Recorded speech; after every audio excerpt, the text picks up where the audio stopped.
ఇప్పుడు ఒక్కో నేలలా ఒక్కో తీరు పంటలు వండుతాయి. కొన్ని రాగట్ల మంచిగా పంటనిస్తే కొన్ని శలకల వండుతాయి. ఇంకా కొన్ని ఎర్రమట్టిల సుతపూత కాతనిస్తాయి. నీళ్ళ సౌలతుంటేనే పండే పంటలు కొన్నైతే నీళ్ళు ఎక్కువ అక్కర లేకుండా వండేటి కొన్ని. ఇట్లా భూమిని బట్టి ఆడ ఏ పంటలేస్తే ఫాయిదా ఉంటుందో చూసుకొని రైతన్నలు వ్యవసాయం నడిపిస్తుంటారు. కానీ ఓ తాన చూడురి ఎసొంటి భూమిలా వ్యవసాయం మురికిస్తున్నారో. రామసక్కదనాల పత్తి పంట వండుతున్నది ఎసొంటి భూమిలను ఎరకైతే పరిశాన్ అయితారు పక్క. ఆవు మొత్తం రాళ్ళు రప్పలతోని గిట్లున్న భూమిలా గింత సక్కటి ఉపాయం చేసిండ్రు. ఎందుకు అక్కర్రాదని తాతల కాలం నుంచి పడావు పెట్టిన భూమిలా ఇప్పుడు తెల్ల బంగారం పండిస్తున్నారు రైతన్నలు. ఏం పండకపోయే సార్, ఆఖరికి 2 గొర్రెలు వచ్చినా ఎడ్లు వచ్చినా మేలైన పరిస్థితి ఉండే సార్. అంతా గీసారు పుణ్యమే. జనగామ జిల్లా అక్కపల్లిగూడెం పంచాయతీ కార్యదర్శి పేరు అవినాష్. ఊర్లో ఏం తక్కువ 600 ఎకరాల భూమి ఉత్తగానే ఉన్నదట.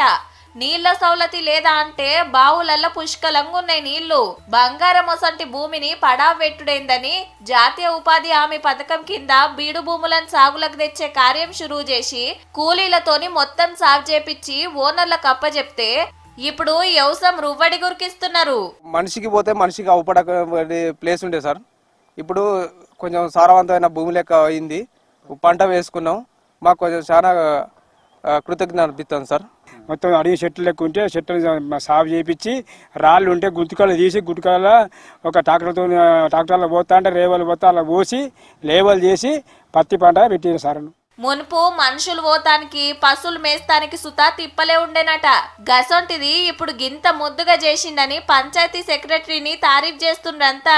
ఏది గొడ్డు పోయినా గొర్రె పోయినా కానీ వాళ్ళకు అవకాశం పోయే దారే లేదు. ఇలా అంటే అసలు భూమిని సాగు చేసిండంటే సారు మామూలు సాగు చేయలే. చేసినాక ఇప్పుడు పంట మాకు అక్కడికి వచ్చింది. ఇప్పుడు అది 30 మంది ఉపాధి కూలీలు 2 నెలలు చెమట తీసిండ్రట. రైతులందరు సై అన్నారు కాబట్టే పని ముంగట్కి నడిచింది అనుకొస్తున్నాడు సారు. ఉపాధి హామీతో ఒక ప్రయోగం చేయడానికి అవకాశం దక్కింది నాకు. రైతులు కూడా చెప్తే అర్థం చేసుకొని వాళ్ళు కూడా మేము సాగులోకి తెచ్చుకుంటాం. నీటి వసతి ఉండడం. పడవ పడ్డ భూముల పత్తితో పాటు మొక్కజొన్న సుతా వండించుడే కాదు, కొబ్బరి చెట్లు సుతా నాటుకున్నారు.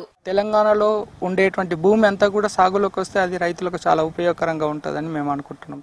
అందరూ గీ సారు లెక్క ఆలోచన చేస్తేనా తెలంగాణలో పక్కా సిరుల పంట పండిస్తారు మన రైతన్నలు.